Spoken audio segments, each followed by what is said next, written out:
दोस्तों आज हम अपनी इस वीडियो में उस करैक्टर के बारे में बताने जा रहे हैं जो शायद बहुत से लोगों के जहन में होगा और काफी लोगों के जहन से निकल चुका होगा। जी हाँ दोस्तों, हम अर्तुगरुल गाजी के करीबी दोस्त दोगान यानी रोशान के बेटे की बात कर रहे हैं और साथ ही मलिक शाह की भी, जो अर्तुगरुल के करीब तरीन साथियों में से एक थे और वो कुर्लुस उस्मान के सीजन 2 में आने वाले हैं। तो वीडियो स्टार्ट करने से पहले आपसे गुजारिश है कि हमारे चैनल ट्वीट फैक्ट्स को सब्सक्राइब करना न भूलें। तो चलें शुरू करते हैं आज की ये वीडियो।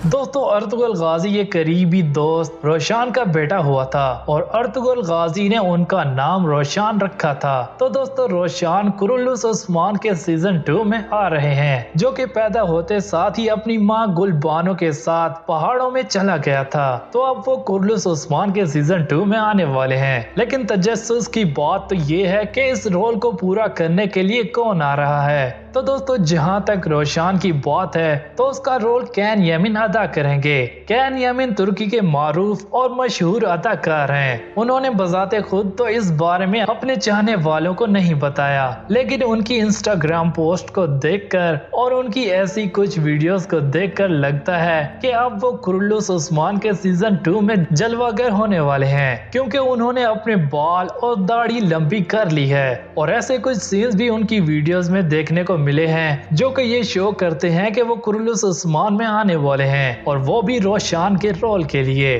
दोस्तों जब ये खबर आ चुकी है तो लोगों ने उनका मुवाजना तुर्गुत एलेब यानी चंगेज जोशकुन से करना शुरू कर दिया है, क्योंकि जब वो अर्तुगरुल गाजी में आए थे तो उनका स्टाइल ऐसा ही था जैसे कि अब कैन यमिन ने अपना स्टाइल बनाया हुआ है। दोस्तों अब आते हैं मलिक शाह की तरफ। तो दोस्तों ये बात तो यकीनी है कि उस्मान के दूसरे सीजन में मलिक शाह वापस आएंगे, जो कि अर्तुगरुल गाजी के साथ कोनिया चला गया था और अब वो बूढ़ा हो चुका होगा और यकीनी तौर पर अर्तुगरुल गाजी की कोई खबर लेकर लौटेगा। तो दोस्तों आपको हमारी आज की ये वीडियो कैसी लगी, ख्यालात का इजहार कमेंट सेक्शन में जरूर कीजिएगा और मजीद दिलचस्प वीडियो के लिए हमारे चैनल ट्वीट मैक्स को सब्सक्राइब करना न भूलें। मिलते हैं नेक्स्ट वीडियो के साथ, तब तक के लिए टेक केयर, बाय बाय, अल्लाह हाफिज।